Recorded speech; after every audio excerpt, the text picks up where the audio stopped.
All right, ladies and gentlemen, we're back this week. Pretty excited. We got Vice in the studio, like last week as well. I'm naming the podcast the Armchair Quarterback Podcast because I think like that's exactly the embodiment of what fantasy football is. So I'm digging it, especially on a Tuesday. Yep. So classic Tuesday here. We're going to try to roll out every Tuesday, but with scheduling and stuff, we'll see where we're at. We might have to do a little bit later of days during the week. However, we're here. We're happy to be here. Hope you guys had a good, fun fantasy football weekend. I was pretty happy. My team won in our league here, so. Yeah, I was pretty nervous there toward going into the afternoon games. I was feeling pretty good in the morning. Erica's players really weren't playing very well. They started scoring some late touchdowns. Zach Moss, Christian McCaffrey, all these guys start scoring these touchdowns. I'm going to be in some trouble here. But that stack was too much. Russell Wilson, Tyler Lockett. Thank you, Phillips.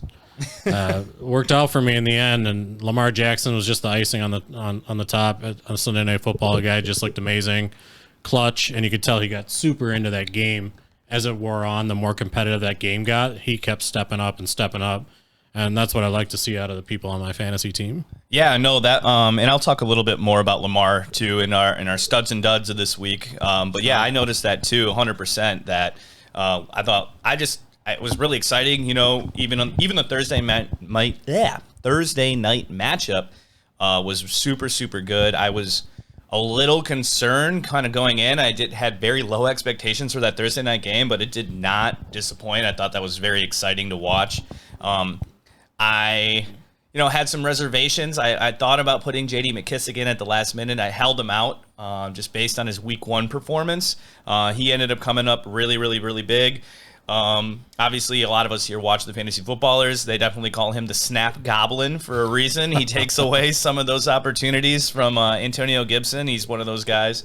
But he looked great. I thought Henneke looked great in that matchup too. Honestly, it was just a really exciting week other than last night's game. Boring. Pretty standard Detroit Packer game. As a Packer fan that gets to watch them twice a year, that's pretty much how it goes. You know, they might keep up with us for a quarter or two, and then we kind of keep going, and unfortunately, it ends about the same way as always. So. Yeah, I fell asleep in the first quarter, I think. I fell asleep. Packers were losing 14-7. Like, oh, crap, this is like Aaron Rodgers looks more homeless than he ever has. And I wake up in the fourth quarter, and 4 Aaron Jones touchdowns later, they're the Packers again. So at least they were able to pull out a win for all you Packer fans. Not a very fun game, but that Thursday night game was great. It was awesome to see Saquon getting some run. I think he played like 80% of the snaps. And then J.D. McKissic, I actually heard something on the way over here today. He's played 17 out of a possible 17 hurry up or third down situations, like passing situations. Yeah, so, I definitely noticed that. Very good, very cool. Yeah, which was something disappointing for Antonio Gibson owners. I don't know who has him in our league specifically, but Spitzer does. I was really high on Antonio Gibson. I figured that he would really take another step forward and kind of become like an every down back. But with J.D. McKissic there and his effectiveness on those third downs, I don't think it's just not going to happen, which unfortunately devalues Gibson a little bit. But it's kind of crazy that Antonio Gibson is a converted wide receiver from college. So the fact that J.D. McKissic is still getting more run than him in the passing game, that's a very cemented role. Yeah, absolutely. In the offense. I don't see that changing regardless of who's playing quarterback. Oh yeah, absolutely. But not a ton of surprises other than the Miami game. I think this week with Miami scoring 0 points. Tua getting hurt with. Is he officially diagnosed with bruised ribs? Is that what's happening? It looks like he's missing time. Fire up Jacoby Brissett. Maybe Deshaun Watson's gonna look for some beachfront property in Miami here pretty soon. But injuries, man. Like, what the hell do you do now? A couple of the teams in our league are just decimated by injuries. David, I'm looking at you. I'm sorry, man. Jarvis Landry, Henderson, both your quarterbacks. Like when I saw Baker Mayfield try to make that tackle, I'm like, oh my God, David just lost another quarterback. Yeah, I agree. David unfortunately has got a really big uphill battle to kind of climb out of this one. However, it doesn't look like any of the injuries really are season ending, but he is, especially with the 2-quarterback league, both of his quarterbacks being hurt. Tua probably going to miss at least this week. Danny Dimes. Yeah. So, it's going to be interesting to see how you fill those out with our limited bench spots. He can't necessarily, you can hold on to those guys, but you're going to have to give up some of your other players. So it'll be a really interesting dynamic. He's going to have to do some trades maybe to get some healthy guys off some other rosters. Yeah, there is no injured reserve in this league, and that's always been not an issue, but it's always been a obstacle to overcome when you start getting the injuries, when you start getting into bye weeks, is who's really expendable and who do you really want to keep on your lineup. Like take Phillips' team, for example. Two of his quarterbacks are going to be out this week, Carson Wentz, Tyrod Taylor. He also has Michael Thomas, physically unable to perform. And like, what do you do at that point? Who do you drop? Who do you keep? Someone's got to go. So definitely some interesting decisions coming up this week. Waiver wire Wednesday will be definitely interesting to see what rosters do, but I'm excited for it. Yeah, absolutely. I don't have anything other notes and news of the week, really. I think it was interesting, though, that week 1, everybody kind of seemed to not have to deal with too many injuries. Usually those are like when you see those crazy season-ending injuries, and it really happened in week 2. So like you said, waivers are going to be really interesting. I think there's going to be a lot of trades made this week, or at least a lot of trade talks between our league, and how people are going to be maneuvering their limited roster spots. So good luck to everybody. Trade me. Yeah, send us trades, please. Send us trades.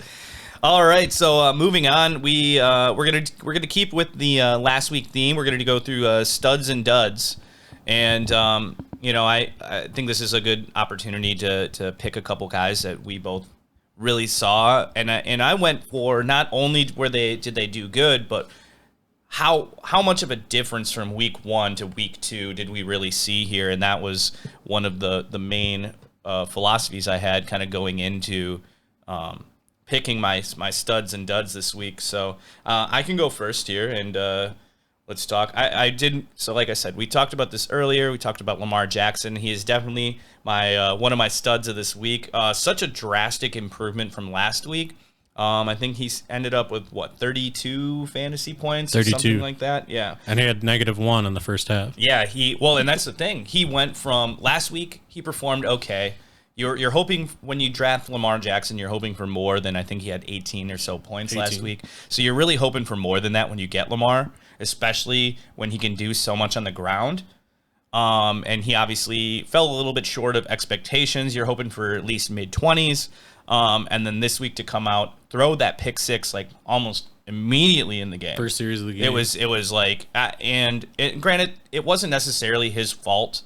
It wasn't that it was a bad pass. The receiver slipped, so the defender was right there to be able to get that ball. But then to take that and just continue on with the game in the fashion that he did, he literally looked like he kept getting better every second of the game until the very end, culminating in that 4th down run, which I'm sure we all saw the Harbaugh sideline talk of, Lamar, you want to go for it? You want to go for it? Unbelievable. Yeah, and to have that much confidence in a player in that impactful of a game, because I know a lot of experts were going to say, especially with all the injuries on their defense. I mean, I didn't start their defense this week for that reason that obviously happened. But for them to be able to just secure the win, he had another 100 yards on the ground. He had a touchdown. Touchdowns. 2 touchdowns. 2 rushing, 1 throw. 2 rushing, 2 throwing, I believe, or one passing, 2 rushing. Yeah. Either way, he did phenomenal. He's definitely my quarterback stud of the week. Yeah, I had him written down too. I don't want to beat a dead horse here, so I'll stay in that same game. And one of my studs this week was Marquis Brown. This is a guy who he underperformed last year. I think he was drafted high, people were expecting that second-year breakout. He's got unbelievable speed. He had a lot of injuries last year, a lot of inconsistent play from Lamar Jackson, just from that team as a whole. But through 2 games this year, man, he looks like a stud. He's fast out there. He's creating separation. He can outrun anybody. He's got the moves. He had 21 fantasy points this week. He was there for Lamar all night long. always open, always hitting those slant routes. And that's what Lamar Jackson needs to succeed. He's not a great downfield thrower. His accuracy's not great. So he needs that underneath stuff to be able to have success and build that confidence. And you could see as the game went along, the more confident he got in those short throws, it opened up the whole offense because he's not making those mistakes down the field. He's not trying to force anything into double coverage.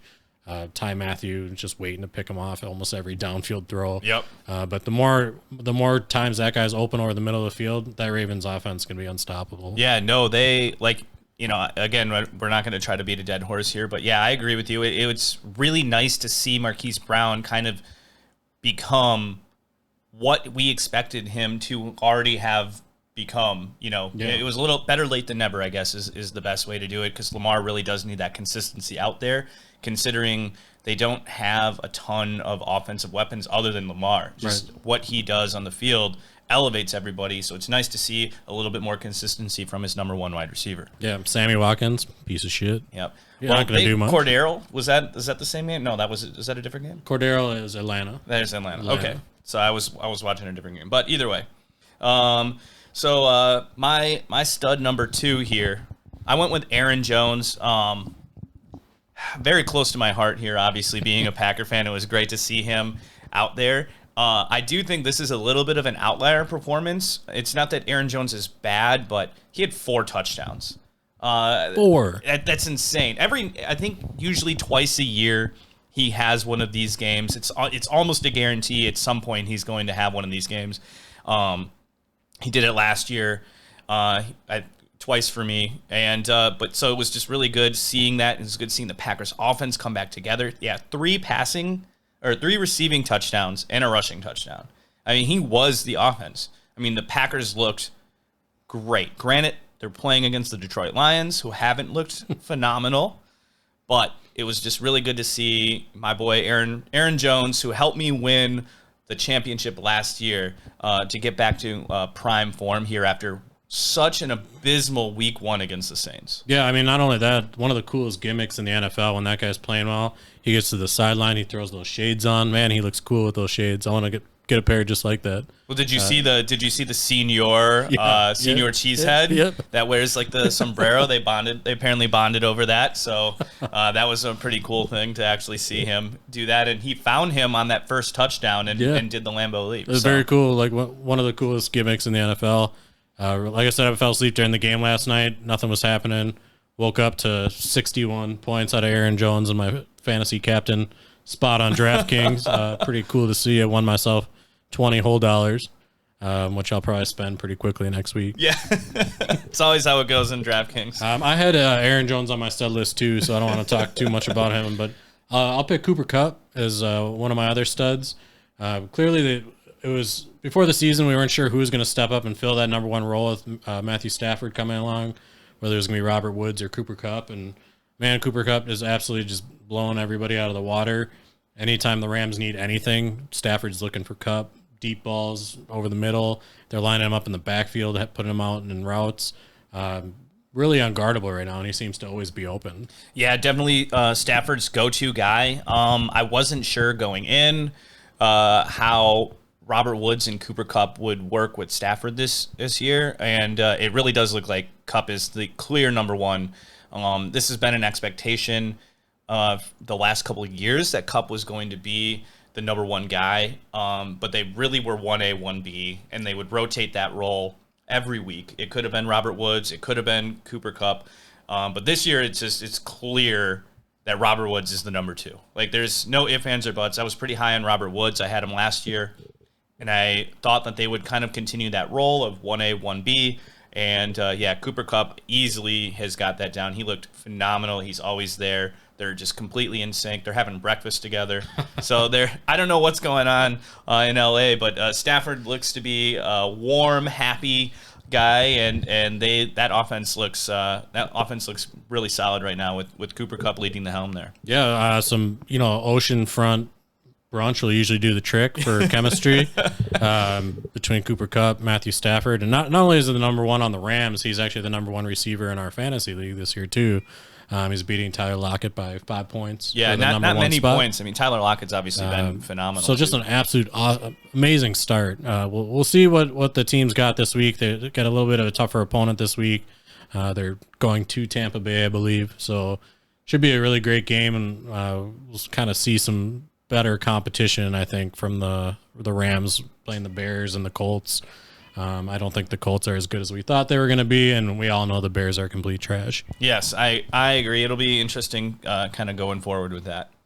All right, my last stud here before we get into our duds. I already know I'm going to agree with this, I think. Yeah, I went with Cortland Sutton. Oh, okay. Yeah, It's a surprise. Again, this is he had 1.9 fantasy points last week.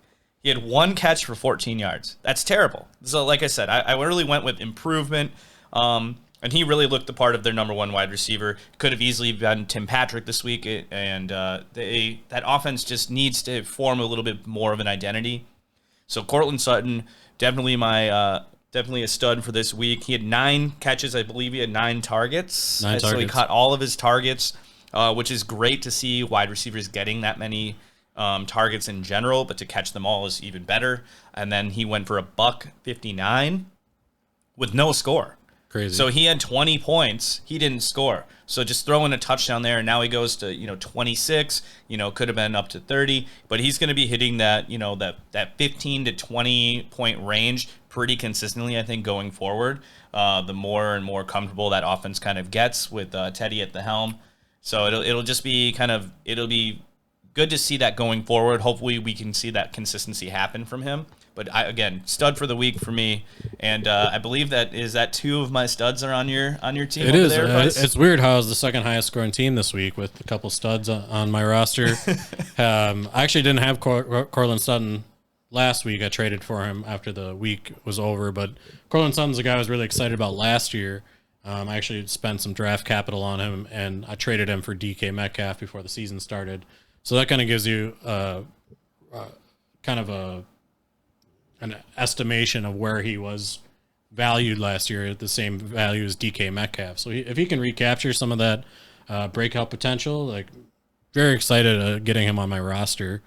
My last stud, your boy, Derrick Henry, 182 total yards, 3 touchdowns. Yeah, it looked like a beast out there. And 5 catches. That's crazy. That's unheard of for Derrick Henry. Tied a career high with catches, and he single-handedly beat the Seahawks. Like, he took that game over. Seahawks only scored 6 points in the second half. Took them to overtime. They end up beating Seattle in Seattle, and the guy just looked absolutely unstoppable. Yeah, number 1 running back this week, which is crazy to think that, with the game that Aaron Jones had on Monday night, that wasn't the best game. Number 1 running back in the world, man. No one's got anything on that guy. But you got to look at this too. I was watching those games pretty religiously. Obviously, my players are in those games, and he didn't do anything in the first half. He was absolutely atrocious in the first half. 30 yards. Yeah, it was so bad. So to think that he did all of that in 30 minutes of football. He absolutely took the game over. Incredible. He absolutely took it over. They kept the ball out of Russell Wilson's hands, and he just ran up and down the field, and there's nothing the Seahawks could do about it. Yeah, usually you don't see performances from Derrick Henry of this magnitude till later in the season. The fantasy footballers proclaim him the Yeti because usually as the weather gets a little bit colder, that Derrick Henry gets a little bit better. But yeah, he looked the part of everything that we wanted from Derrick Henry. Obviously, he was my top drafted guy, $53 I spent on him. So this is exactly the performances. And if he can get that work in the passing end that he has been, even last week he had 3 targets, yeah. Yeah. So if he consistently can get, 4, 5, 6 targets a game, that's going to be really, really, really beneficial because he's going to get the yards on the ground. Now we're adding a handful of yards through the air. It's going to be that's a league winner. Also, our only guy from last week who was a dud, who this week has now turned into a stud. So great turnaround. Very excited to watch him play football this year, and where maybe you could go get him in a trade in our league last week. I don't think that's possible anymore. So sure. Why don't the window has closed. Yeah. Why don't you go ahead? Why don't we keep this moving? Let's get into our duds here. Yeah, I wrote down a lot of duds because there's a lot this week. I don't need to go over all of them. I'll just highlight a couple that I thought were extra shitty. But the first one, and I think number one on everybody's list, is Clyde Edwards-Helaire. Oh, yeah. Not only last year, I mean, he deserves to be called out for his terrible year last year. I just don't think we've had the chance to do that. But just a terrible performance on Monday night or Sunday night. I mean, the guy looks slow. He looks flat-footed. He got 0 targets in a passing offense with the best offense in the league, and then he fumbles the game away in the fourth quarter. Yeah, I believe his line was 13 for 46, so that's like terrible, like barely over a 3-yard average, which I shouldn't say is out of character because last year he averaged about that as well. So it's not looking good for Clyde Edwards-Helaire owners. I wasn't crazy high on him, but I did think he was going to have a better year, especially how good that offense is, and thought he would get more passing work, and he's just not getting that at all. The offense is Patrick Mahomes, Travis Kelce, Tyreek Hill. That's the offense. That's it. There's no other person worth even mentioning on that offense. Yeah, my game notes just on my piece of paper just say, what a piece of shit. Yeah, he was terrible. I also had him in my duds, so we won't have to get too much more into that. And to say that he's a dead horse is, yeah, I would get rid of him. I would try to trade him. You're not going to get much for him. You can't drop him. That's the issue. Right. He's still a starting running back, and running backs are a premium. However, you're benching him for sure. I don't think he's a liability in your lineup. So. I mean, the Chiefs brought in Le'Veon Bell at the end of last year. They clearly saw something they didn't like out of CEH, or they never would have made that move. And Darrell Williams got more run down the stretch last year. Just they weren't getting the production they wanted out of CEH, and who knows, maybe they make another move this year and try to bring some more talent in. Justin, good luck on figuring out what to do with that one. Ouch. I had a running back stud on here as well. Alvin Kamara. Another terrible performance. 5 points. Yeah, 5 points. He had 5 rushing yards on 8 attempts. The only semblance of a fantasy production he had was the 4 catches for 25 yards. Derrick Henry had more catches than he had fantasy points. Yes, that was I don't think we'll ever say that again. So I do think this is an outlier for Alvin Kamara, especially without Michael Thomas being there. That he is the offense. He looked great in week 1. Granted, everybody kind of looked good in week 1 on the Saints, True. And then to come in and have the polar opposite happen this week. It was shocking. I couldn't believe that. I was like, he had how many points? I had the benefit of playing against him, so I was, I'm okay with it. I don't have him in any of my leagues, so I'm like, okay, I'm fine with him being a dud this week.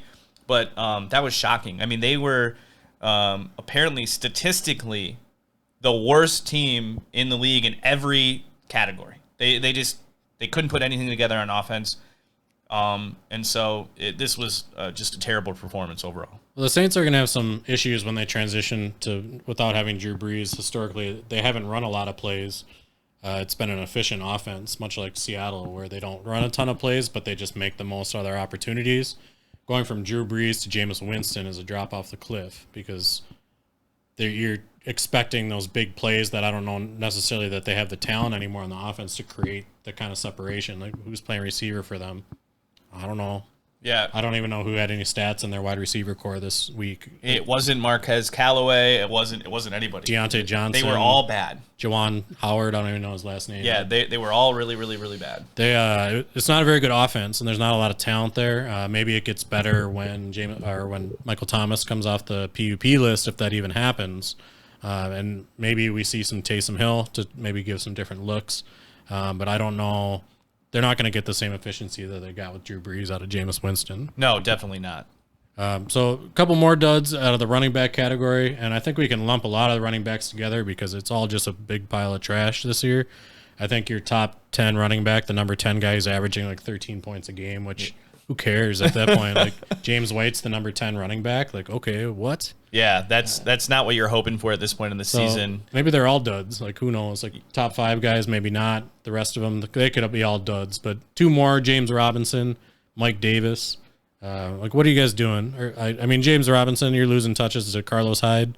Mike Davis, you're losing touches to Cordarrelle Patterson. Yeah, when did Cordell Patterson now become a running back? That was You're letting this happen, guys. right in front of you. Did he have 2 rushing touchdowns? 2. 2. Yeah, and then, Jesus. So 22 points for Cordarrelle Patterson, 8 points for Mike Davis. James Robinson had another terrible day.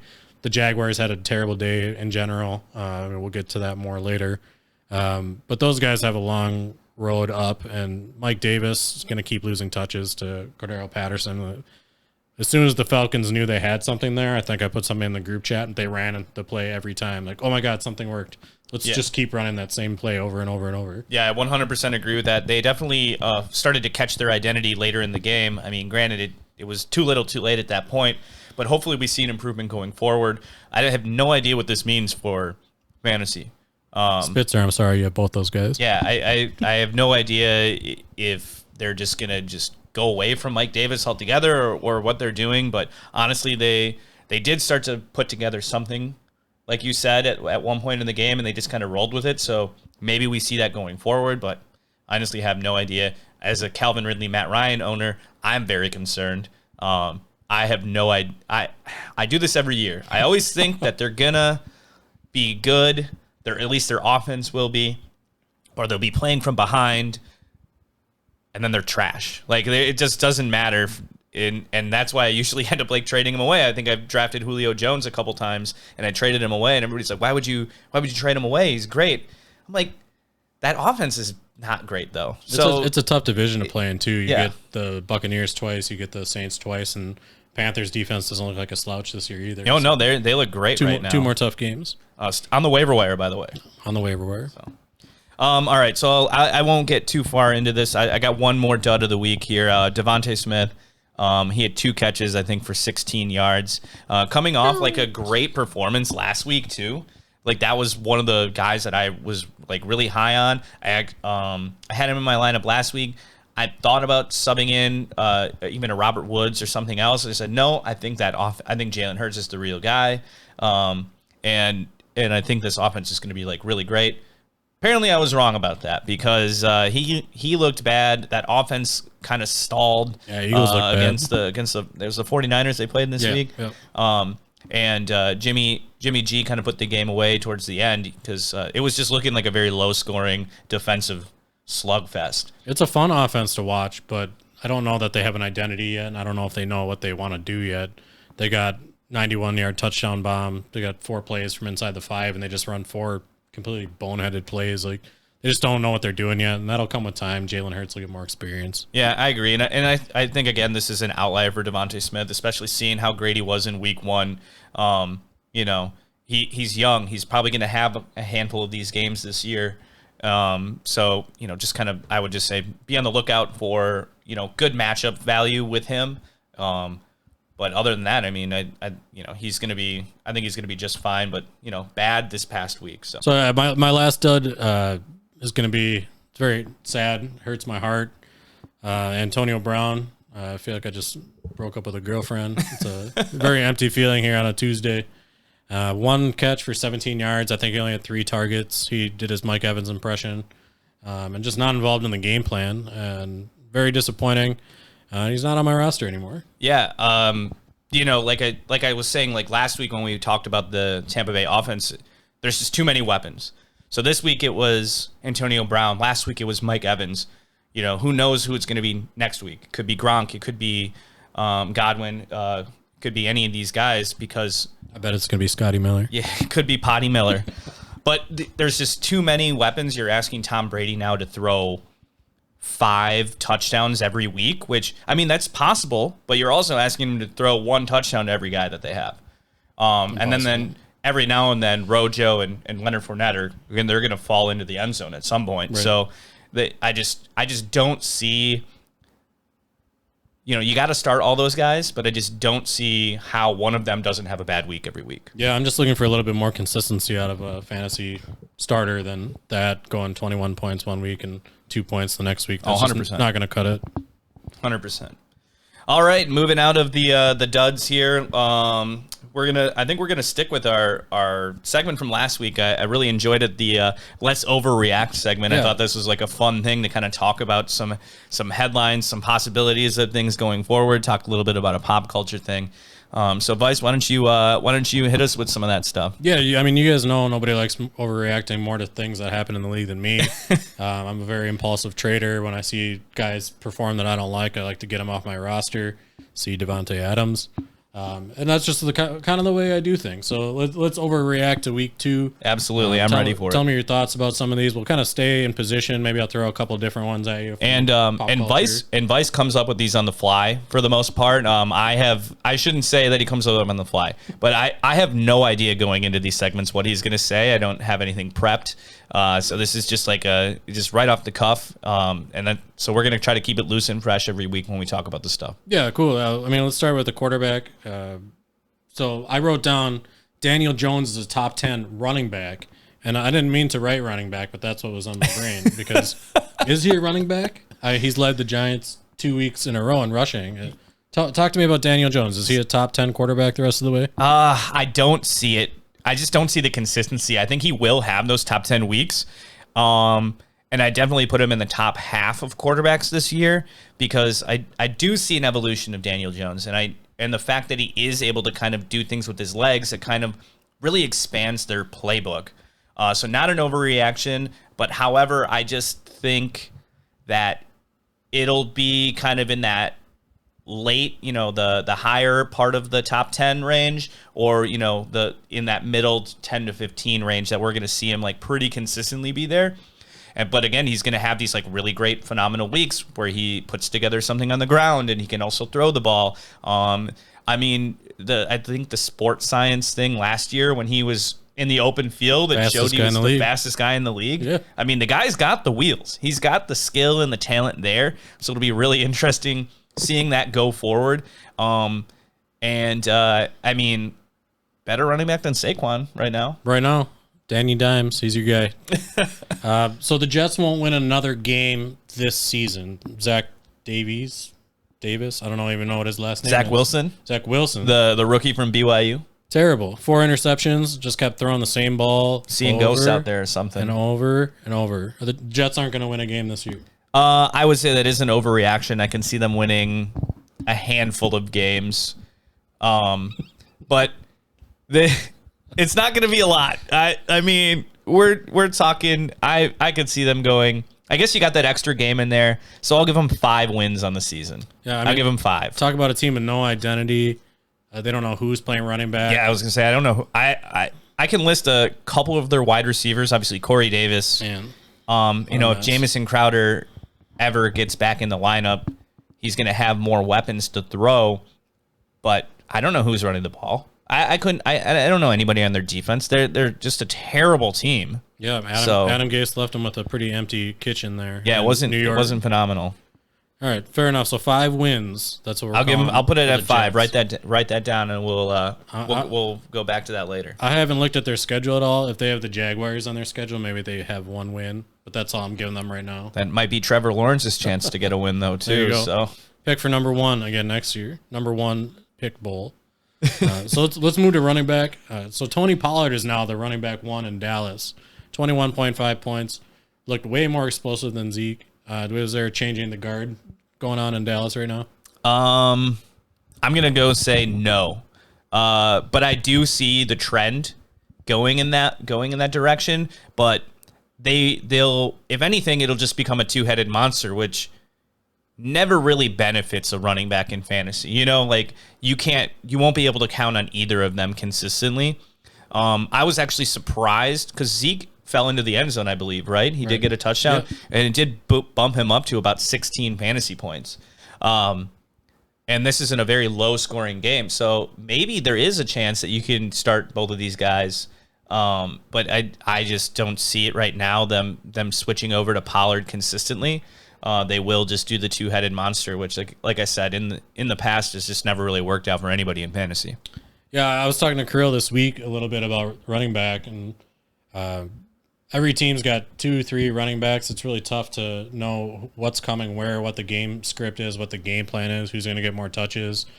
see San Francisco. Like, what the hell is even going on there? But running back is just a terrible position this year. We'll have to see what happens there. Tony Pollard has like way more explosive. The coaches did come out and say they are saving Zeke for the long haul.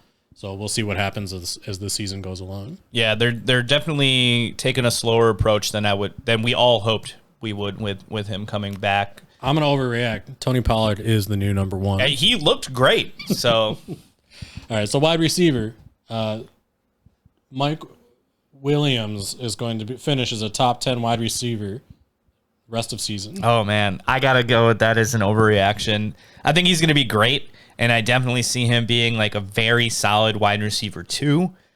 And he's gonna have those weeks where he is up there. But the guy eventually will probably get hurt. It just seems that way every year he gets hurt at some point. So that would be my guess, and that will probably prevent him from being a top 10. There's a reason why I draft this guy for $1 every year, and then I drop him before the season starts every year. I think we're going on like 4 straight years where this has happened. It's rinse and repeat.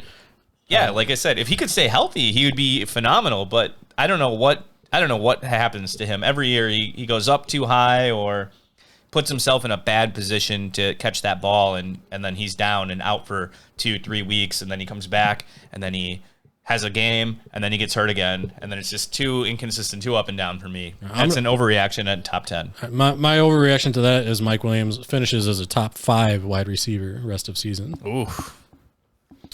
So a couple guys we've talked about on this podcast, Cortland Sutton, Mike Williams, they all have something in common, that is that they've passed through Pat's team. So one of my overreactions this week is the moment Pat gave up on the season is when Ryan Fitzpatrick got injured. What are your thoughts on that? I think the moment Pat gave up on the season was when I stole Damian Harris from him at the draft. All downhill from there? Where he wanted him. I knew exactly how much money he had. He put his max bid out there. I bid $1 more than that. And the look on his face was just pure anguish and disappointment.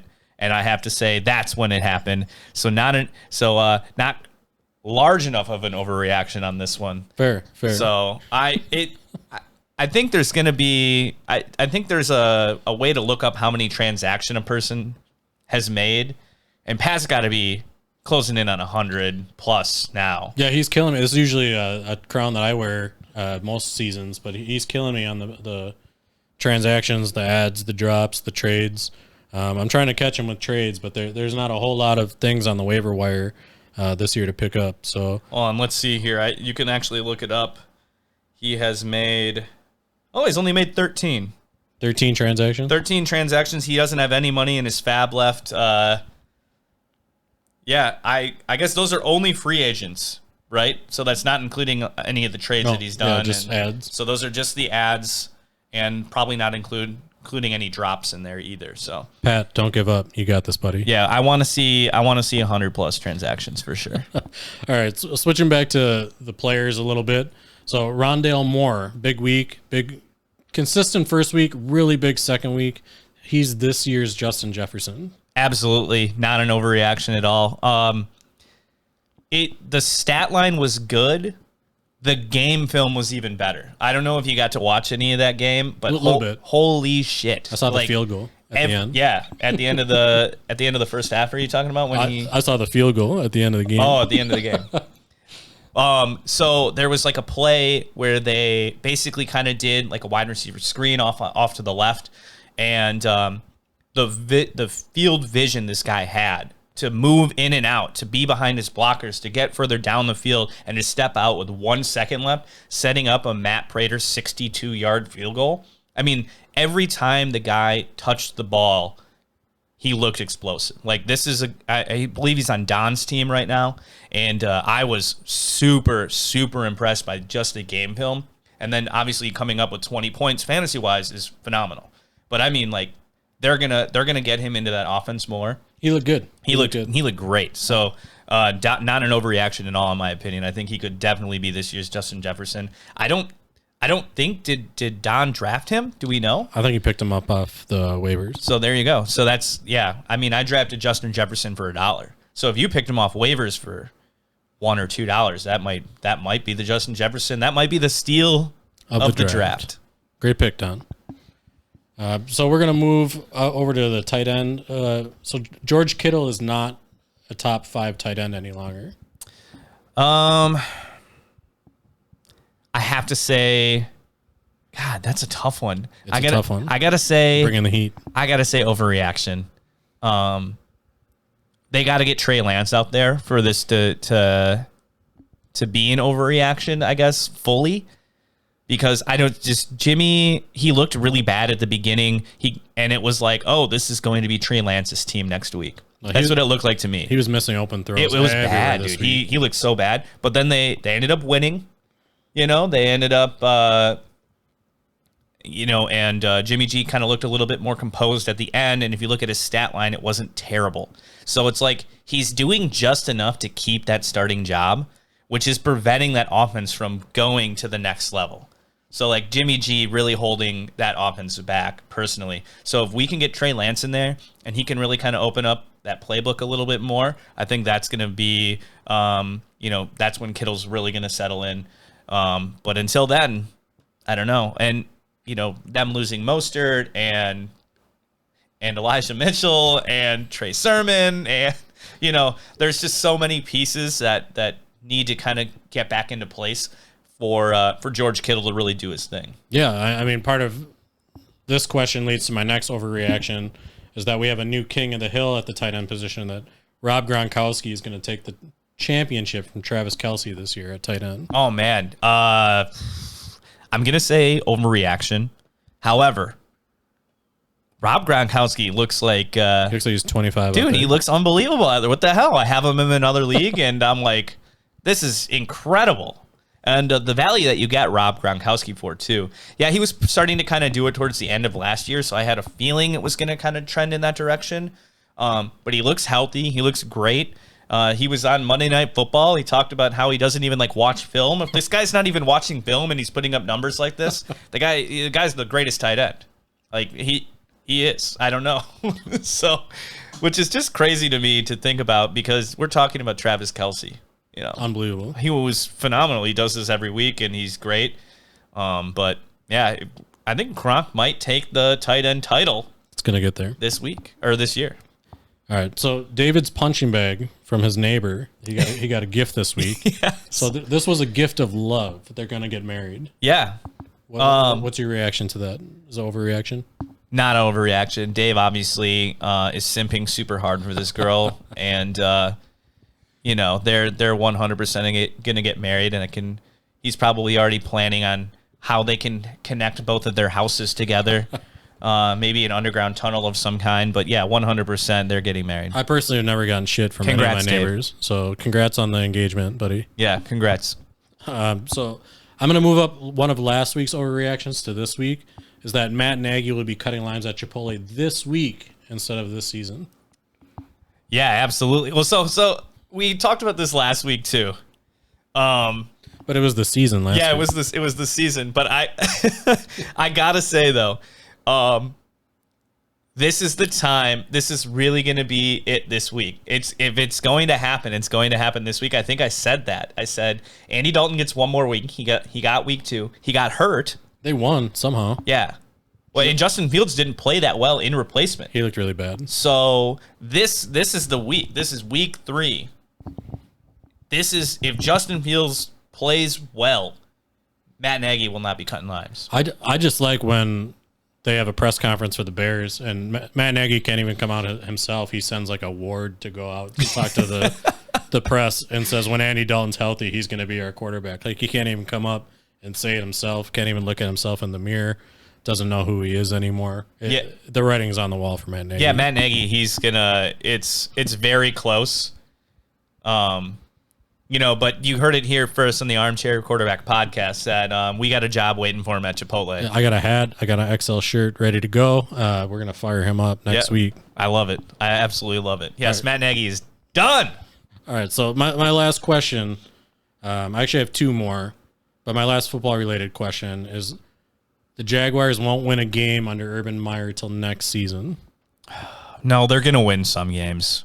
I also don't know their schedule. I just watched them play 2 games. I know. And I was actually I was thinking about talking about this a little earlier too, because God, they do not look good. They look terrible. bad. Awful. Terrible. Like James Robinson looks bad. Trevor Lawrence doesn't look that great. Like none of their it's just not a good place to be right now if you're a Jaguars fan. Urban Meyer, they will win a couple games. looking up houses near USC. Yes, they will win a couple games. But this is another one of those. I think this is a failed experiment. He seemed to be the best available.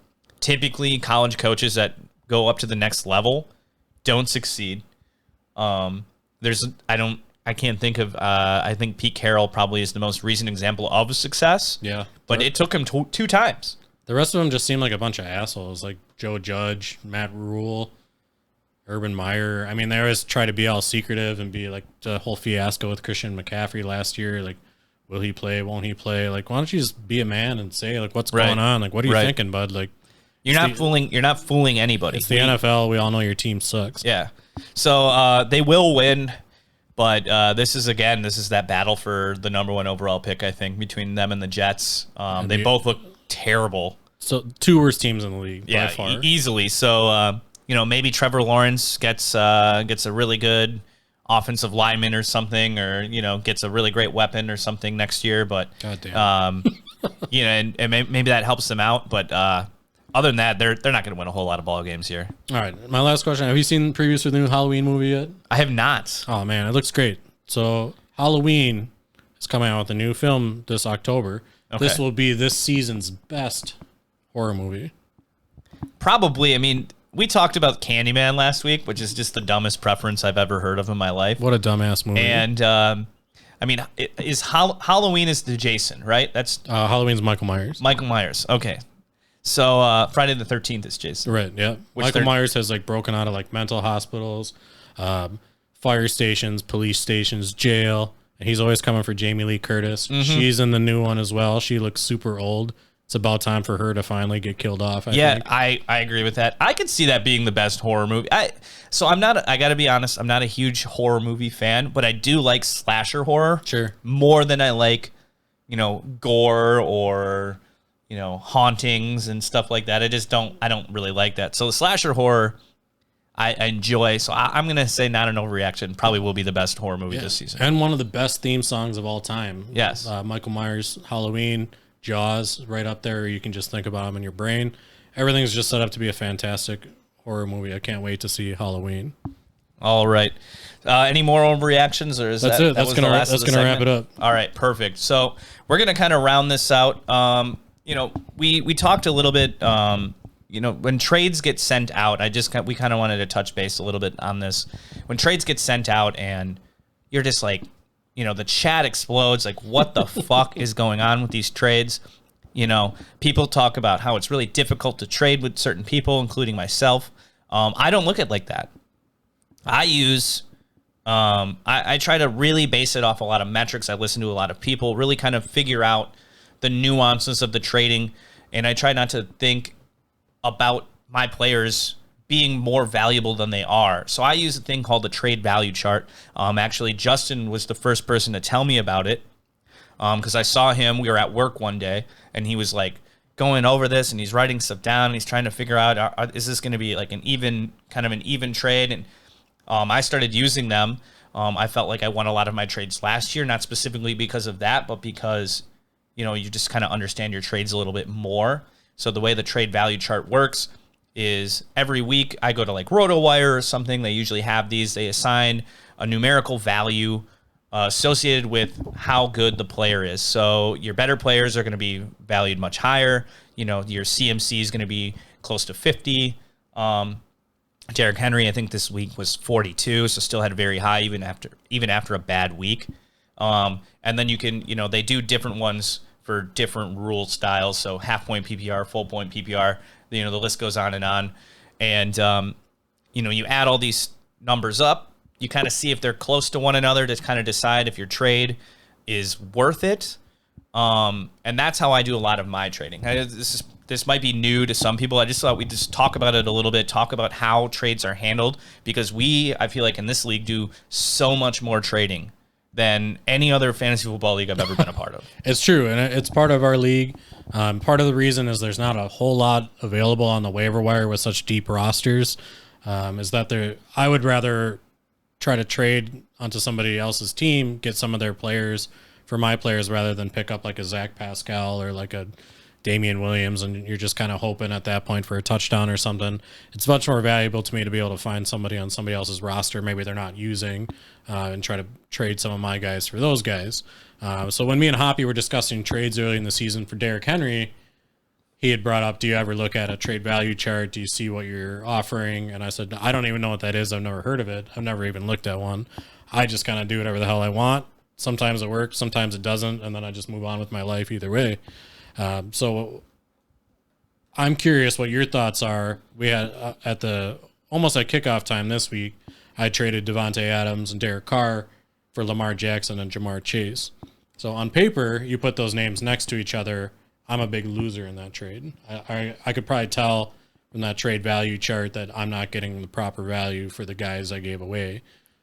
However, situation-wise, I saw in myself this being a 2-quarterback league with the superflex position to make a huge upgrade at quarterback. Yeah. And not that much of a downgrade from Devontae Adams to Jamar Chase. Talent-wise, yes. NFL-wise, yes. Fantasy-wise, so far, not really. Yeah, so that's a really interesting one, too, and I don't have the numbers directly in front of me, but I know Devontae Adams is valued. Him and Tyreek Hill are probably the top two most valued people, and they're going to be very high up there. They're going to be in the upper 40s, being in a half-point PPR league, and the quarterbacks, they're not quite as valued as high in this 2-quarterback league. Basically, they're going to be valued more. So I would say that, yes, like on paper you said, kind of looks like I probably lost that because you're really giving up Devontae Adams. It's a huge thing, right? For the most part in quarterbacks, there's not a huge drop off. So like, that's a philosophy that I have a lot of times too. Is, well, I don't really care about the quarterback thing because Lamar Jackson scores 5 more points than me, but 5 more points in a quarterback is a touchdown or 50, a handful of yards. Versus like in a wide receiver, I guess it's more challenging. They have less opportunities to get there. So I look at it like a drop off like that personally. So I guess I just use the trade value chart as like a frame of reference, because obviously you value your players in a certain level and everybody values their own players in the way. I just look at it to try to get a frame of reference. Do these supposed experts, people that are coming up with these charts, looking at probably more statistics than I've ever looked at before, they have an unbiased opinion. You always are going to value your players higher. So I look at it like, okay, what's Derrick Henry's actual value? Because I think Derrick Henry is super valuable. Am I getting something comparable to that based on these charts and based on kind of looking at, a non-biased opinion? Versus we all have our biases, sure. Whether we think these guys are good or not. My players are better than your players always. Exactly. So would you have done that trade? If you were on my side, would you have given away Adams and Carr for Lamar Jackson and Jamar Chase? Probably not. Probably not. I mean, you are getting a pretty significant upgrade for the most part, at least on paper, with Lamar. Right. But I just don't like the drop off with the wide receiver on that personally. It makes sense. I mean, I spent most of the week trying to move Adams for a running back. I couldn't really get what I wanted out of that situation. So at that point, I was looking to make maybe an upgrade to quarterback was my second option. Just playing some strategy with the numbers and the positions we have in our league. I don't see a ton of upside in a lot of the running backs this year, but I do see some upside in having 2 good quarterbacks, which is ultimately why I decided to make that move. So you have to evaluate what's best for your team, whether you're using trade value charts. A lot of times when I'm making trades, they might not even be for this week. I might be looking at something down the road because that's just what I do. So it's really about what you're thinking, what you're hoping. I hope nobody lets the league dictate whether you're going to make trades or not and make you feel bad for making trades, because that's one thing I know that I've never cared what anybody thinks about what I'm doing. All right, so we're going to break down some week 3 matchups. Should be another fun, exciting week of fantasy football. Separation week. There's a lot of 2-2 teams. There's a couple teams at the bottom and a couple teams at the top. So the median hasn't really come into play yet. We were talking about that earlier. The top 7 teams that win have won the median each week, and the bottom 7 teams have lost the median every week. So everyone's either 4-0, 2-2, or 1-2. Yeah, this is the part. This is kind of week 3. I think is like the part where you really start to see separation. For the most part, if you get a person that won their first 2, they win their third. That's a really good setup for the rest of the season, and then vice versa, kind of puts you in a hole on the other end. So we'll kind of see what all happens here. Again, like you said, median hasn't really come into a play yet, but we kind of talked about it before the show. As we roll into bye weeks and stuff upcoming here, maybe that becomes more of a factor, and things kind of change a little bit. So yeah, I think once people get out of not everyone's always going to have 2 quarterbacks. People are going to be down some running backs, down some stars. I think the scores are going to be a little bit more clustered in the middle, which is going to really make that median kind of cool as we go along. Oh, yeah.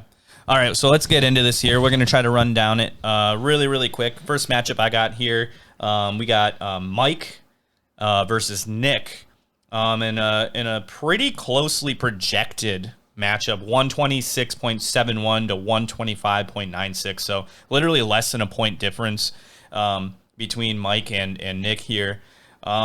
Just kind of looking on paper, I have to say I kind of like Mike's team a little bit better. It really just kind of depends. I do think Hawkinson and Tunyon are both solid tight ends. Big question mark here being Odell Beckham. I have no idea if he's going to even play this week. I haven't heard one way or the other. But Joe Mixon's great. I do like Joe Mixon and DeAndre Swift a little bit more than I like Najee Harris and Jonathan Taylor at the moment. But that remains to be seen. I mean, they got pretty similar quarterbacks here. Mike does have Aaron Rodgers compared to Mac Jones, which is a pretty significant upgrade. But Patriots-Bills defense, I mean, it's going to be a really, really tight match. Yeah, I think the big questions here, one is breaking news, actually, while we were recording this podcast, or while we're recording, is Jarvis Landry is going on injury reserve. Oh, wow. So I didn't pull up the alert fully. I don't know how long he's going to be out. But if Odell Beckham does come back, I mean, that can be a significant upgrade for Nick. Yeah. In his flex position. He also has Will Fuller, Tony Pollard. So he's got a couple wild cards on his bench. I think the other big question for Nick is the Bengals. Are they still going to shrivel against the Steelers? Yeah. Are the Steelers even good? I'm not sure that they are. Well, I think the Steelers' defense is good, which obviously when you have an offensive player on the Bengals, that's going to be a tough matchup. So Joe Mixon might not perform as well. Julio did catch a touchdown, but overall it was really the Derrick Henry show. So if they can kind of figure out the identity in that offense, is it going to be Derrick Henry 100%, or is it going to be a Julio, A.J. Brown? And then DeAndre Hopkins, I think, will be solid. But I like Keenan Allen on the opposite, Allen Robinson for Mike. Those are really 2 solid ones. And I think Allen Robinson really has a chance to break out this week with Justin Fields starting. Sure. In the replace of that injured Andy Dalton.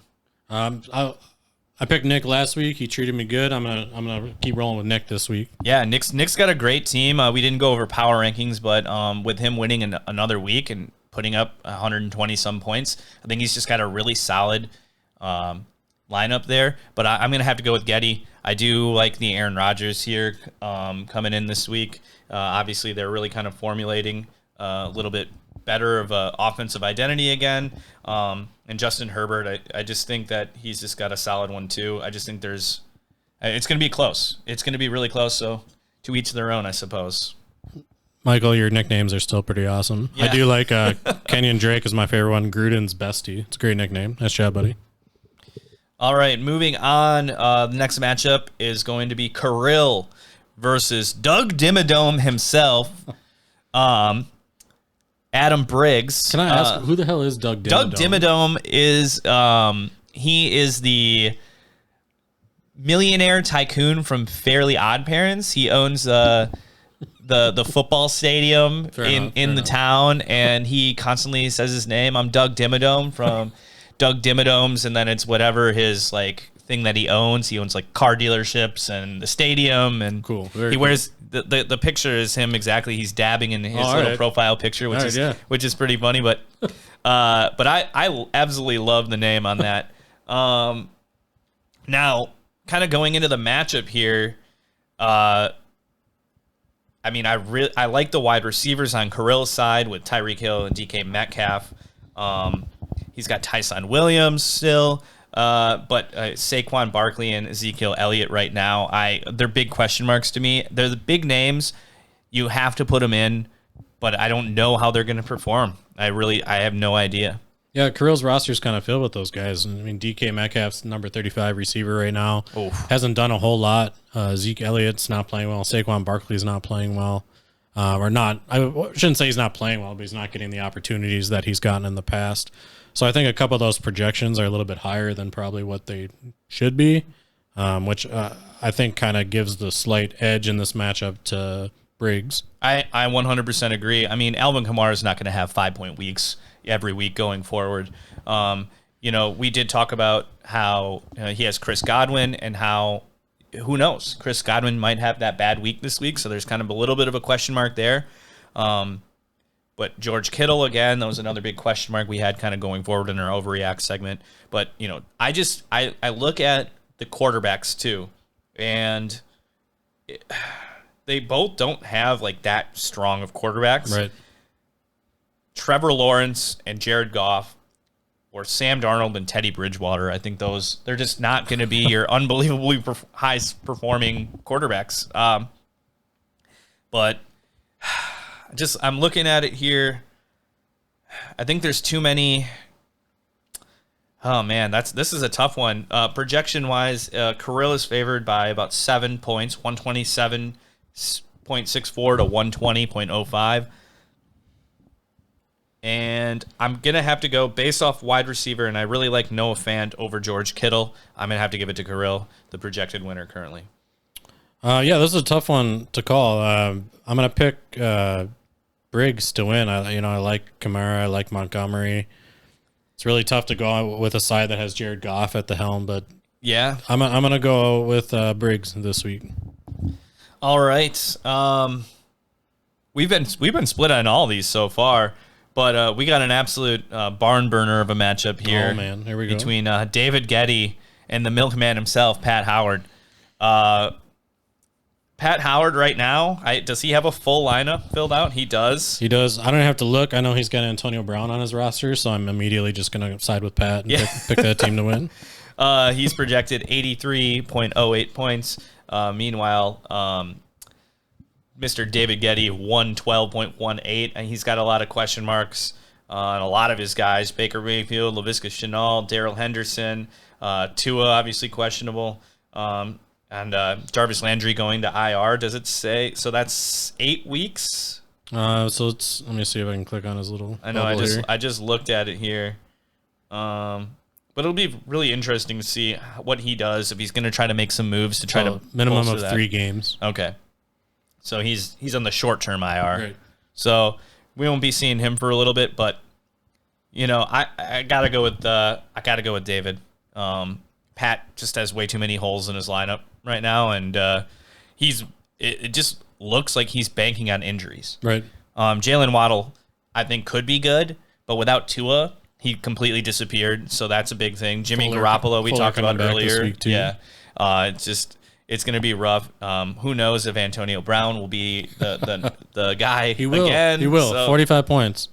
He's my gift to you, Pat, this week. He's got a lot of these guys that are kind of like waiting in the shadows. Right. So there is potential that, with injury or some catastrophic, fumble or something, that those guys get benched, then his team becomes relevant, in my opinion. But until that happens, I just don't see what he can do to win. Now. So. I'm still going to pick Pat, Antonio Brown. Antonio Brown all the way? I'm more picking Antonio Brown than Pat. All right. Moving on then. Now we have Erica versus Kyle Spitzer. Erica still has Andy Dalton in her lineup. It says he's questionable. I'm 90% sure he's not playing. Yeah, I'm I pretty don't sure think he's so. out this week. So she'll have to figure out something there. I thought her team performed very well. Obviously, Patrick Mahomes, Christian McCaffrey, they have potential to get you 60 plus points between them. Because Christian McCaffrey had another 20 plus point performance again. Well, I'm feeling pretty good about myself. It's like 12 points through 3 quarters, and I'm like, oh, I'm gonna get a good week here where I don't get like the 40-point Christian McCaffrey beatdown, and then the fourth quarter keeps rolling and just like 3 points, 4 points, 3 points, touchdown, 3 points, 4 points. The way that team looks right now too really sets Christian McCaffrey up to have no bad weeks ever. That defense is solid. They've been holding opponents to low points. Christian McCaffrey does it all. So if they're down, they throw to him. If they're up, they're running the ball with him. He's gonna get touchdown opportunities, plenty of them. Obviously, Patrick Mahomes there. She is without the Andy Dalton thing. She's projected about 13 points less, and I do think it's going to be hard, even if she either gets another quarterback to put in that super flex position. Mainly because Tom Brady and Kyler Murray, they're, I believe, the number 1, number 2. Nope, Tom Brady says it's number 3, but Kyler Murray's the number 1. So he's 2 top 5 quarterbacks. Unbelievable. They scored half of his points last week. He had 126 points. They combined for 63 points. So doesn't really matter what else you do. They're gonna. I mean, I gotta give it to Spitzer. I just think, because he does have Elijah Mitchell in, which I don't know if he's going to play, and if he does, it'll be a very big timeshare between everybody there. I mean, I can see he's probably going to sub out Callaway for Mike Williams too, so that's a huge upgrade to his squad as well. And I mean, he's still got Mike Gesicki in, which I have him in another league. I think I just dropped him. Coming to a waiver wire near you. Yeah, he's looking absolutely terrible this year. So I will, mainly because of the high level of quarterback play that we've seen from Tom Brady and Kyler Murray, and with Erica with a substitute of more than likely not a quarterback. I'm gonna give it to Spitzer. We're gonna agree for the first time. There we go. Pick Spitzer as well. All right. One of our other matchups before we get into our own personal matchups here, we got Don, who right now, in my opinion, is the number 1 in the power rankings. The guy just has the lineup that every week all of his guys have the potential to go for 40-point games, and then everybody else is probably going to be really, really consistent in that 15-point range. I'm digging the scoreboard nicknames. Yeah. Oh yeah, he did edit all of his nicknames to scoreboard. Yeah, his team just looks phenomenal. Really, I'm looking at it right here. Kenny Golladay and Robert Woods are kind of the only question marks I really see. Mainly because Kenny Golladay hasn't really done it yet, and Robert Woods is the clear number 2. Sure. So, but other than that, I mean, Jalen Hurts, Josh Allen, Aaron Jones, Chase Edmonds is going to be really consistent, like I said, in that 10 to 15 point range. He's playing Kyle Phillips. It's a pretty close projection, 133.62 to 124.89. The crazy part about Phillips' projection is he's only got one quarterback in there. That's how good the rest of his team is. And Amari Cooper, questionable. They're hopeful he'll be ready. But yeah, he's got Cooper Kupp, Darren Waller, which is a great opposite to Travis Kelce and Don's team. I mean, but if I look at it, I want to give it to Don, but they have very comparable teams. But because of the Baker injury, and because he has Nick Chubb, I'm gonna go with Phillips because he doesn't have a second person, but his whole bench is weird. But we'll see if Rondale Moore, is that Rondale Moore? Yeah. Did I say that right? Yeah, if he puts him in too over Robert Woods, that could be a very realistic thing that might be able to boost him over the edge. But this is probably the matchup of the week, honestly, between Phillips and Don. They have really well-rounded teams here. So Phillips was the highest scorer in week 1. Don was the highest scorer in week 2. So each of those guys $20 richer. Maybe they can double or nothing bet against each other this week. But so I'm taking Phillips. It's going to be a close one, but I'm going to take Phillips here. I'm gonna also take Phillips for the upset victory. One quarterback. You got it, buddy. Yeah. All right.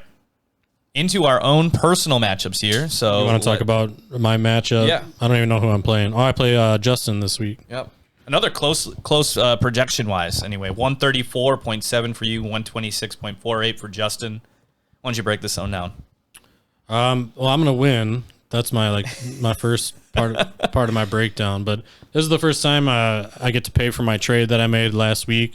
Had I known I played Justin this week, I might not have even made that trade to begin with, because it's just destined to haunt you the week after you make it always. Oh, yeah. So I'm incredibly terrified of Devontae Adams this week, even going against the San Francisco defense that's been really good through 2 weeks. I'm not scared of Clyde Edwards-Helaire. Derek Carr, he might not even play. Who knows what's going on there. Tyler Higbee, he does nothing for me. Not a whole lot of scary things lurking on the bench either. I like my lineup this week. I'm going to take myself. Sorry, Justin. Yeah, well, I'm looking at it here, and the big one for me was the Clyde Edwards-Helaire. And I was, he's projected 12, but I don't see him getting that. Maybe if he's heavily involved in the offense, he hits that, but they're clearly not. I don't know if it's that they don't trust him. I don't know if it's he's just not part of the game plan the last couple weeks. But he just is a liability in that starting lineup. So I'm looking down at his bench.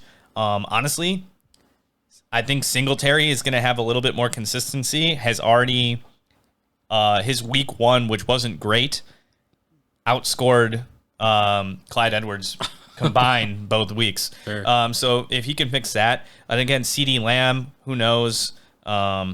Derek Carr, who knows? I got to give it to you too right now, Vice. Tyler Lockett, Cortland Sutton, they base, 2 of our studs of this week too. Russell Wilson, I think, is going to light up Minnesota. They look like they don't have any sort of defense going on there. So I got to go. I definitely got to give it to you as Lamar well. Jackson versus Detroit as well. Yeah. Oh yeah. And if he can look anything like he did against the Chiefs, they'll be just fine. So I got to give you the slight edge on that.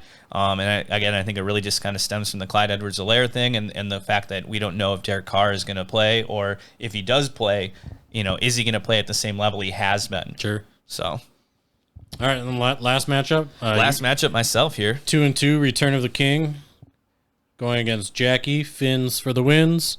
You're going to give Jackie a little bit more competition this week? Yeah, I really hope so. And I don't mean that Jackie got lucky. However, Jackie has only had 151 total points scored against her. And I've broken 100 points each week. Week 1, obviously, being a little bit of a dud. A couple of my, higher drafted players didn't perform as well. I figured that would change in week 2. I went back up to 124, which is right around my projection, I think. And it's going to be a close one. I really like Austin Eckler in this game. She's got Stephon Diggs, Rob Gronkowski, if he keeps performing. The big question mark here, Deontay Johnson. I'm pretty sure that he isn't going to play. He's question mark right now. And Jameis Winston, who knows? He's playing against New England. That could be a really tough matchup for him, knowing Bill Belichick is just a phenomenal defensive mind there. My biggest question mark for myself is my tight end position. I am trying out here, man. I don't know. It's slim pickings after you get out of those top 3, right. And even Kittle this year, it hasn't really been that great. I like Adam Thielen. He's really proving that he's kind of a dude that can be relied on in a pinch. Kirk Cousins has played really well. I expect Derrick Henry to be Derrick Henry. It's a really close matchup projection-wise, 120.93 to 117.01. I'm going to give myself the slight edge only because she's just got a couple question marks on her team that we don't 100% know. Yeah, I think I'm going to pick you to win as well. I like your stack with Kirk Cousins, Adam Thielen. Severely underrated throughout drafts and throughout the offseason this year. Adam Thielen has shown he's Kirk Cousins' favorite red zone target. If Dalvin Cook is limited at all, that gives even more opportunities to Jefferson and Thielen. So that's a huge pickup for you.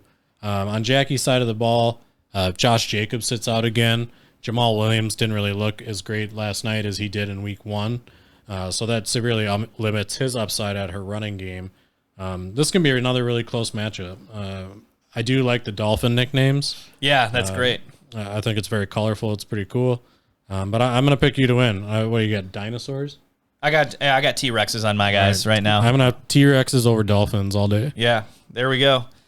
Well, yeah, that just about does it here from us here. And, we're gonna be doing this every week. Absolutely, So absolutely. We can definitely get some more guys on. We can plan this out. We can really start to kind of get back into some other segments and stuff. And I know we have more stuff kind of planned. So, Yeah, let us know what you guys like. If there's segments you like or if there's something that's dumb, let us know. We're looking to make improvements. I'm going to go cut some limes at Chipotle later. Maybe Nagy will be there. Yeah, I got the day off. So, thanks for listening, guys. And we'll see you. Good luck in your matchups this week, and we'll see you next week. Peace out.